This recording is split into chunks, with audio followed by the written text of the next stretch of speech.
আসসালামু আলাইকুম বন্ধুরা, আপনাদের ফেসবুকে যদি একটা প্রোফাইল পিকচারের বদলে যদি দুইটা প্রোফাইল পিকচার হয়ে যায় বা এমন হয়েছে যে প্রোফাইল পিকচারটা ভালো লাগতেছে না, ডিলিট করব, কিন্তু আপনারা ডিলিট করতে পারতেছেন না, সর্বোচ্চ প্রাইভেট করতে পারতেছেন।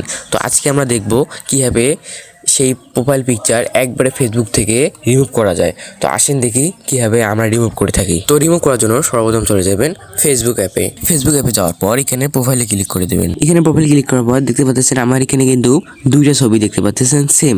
তো এই দুটো ছবি কিন্তু আমি একটা কিন্তু প্রাইভেট করে রেখেছি, কিন্তু দেখেন ভিডিওটা ছবিটা দেখতে কিন্তু একদমই ভালো লাগতেছে না, ফেসবুকের ইয়াটাই নষ্ট হয়ে গেছে। তো আমরা দেখবো এখানে যে আমাদের থ্রি ডটে ক্লিক করি, তো দেখতে পাচ্ছেন এখানে কিন্তু কোনো ডিলিট করার অপশনই নেই। তো এটাকে আমরা একদম সলভ করব এবং এটা একদম ফেসবুক থেকে ডিলিট করে দেবো। তো ডিলিট করার জন্য এখান থেকে বার হয়ে যাবেন।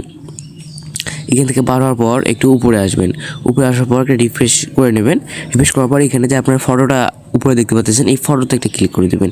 ক্লিক করার পর এখানে দেখতে পাচ্ছেন সি প্রোফাইল পিকচার, এই সি প্রোফাইল পিকচারে একটা ক্লিক করে দেবেন। সি প্রোফাইল পিকচারে ক্লিক করার পর এখানে যে উপরে থ্রি ডট আইকন দেখতে পাচ্ছেন, এখানে দেখতে পাচ্ছেন দুইটা, এখানে উপরে যে থ্রি ডট আইকন দেখতে পাচ্ছেন, এই থ্রি ডট একটা ক্লিক করে দেবেন। থ্রি ডটে ক্লিক করার পর এখানে যে দেখতে পাচ্ছেন ডিলিট করার পর এখানে ইয়েস করে দিলে আপনার এই ফটোটা কিন্তু ফেসবুক থেকে একদম রিমুভ হয়ে যাবে। দেখতে পাচ্ছেন এখানে কিন্তু আর ছবিটি নেই, এখন নিচে দেখতে পাচ্ছেন ফটোটি কিন্তু নেই।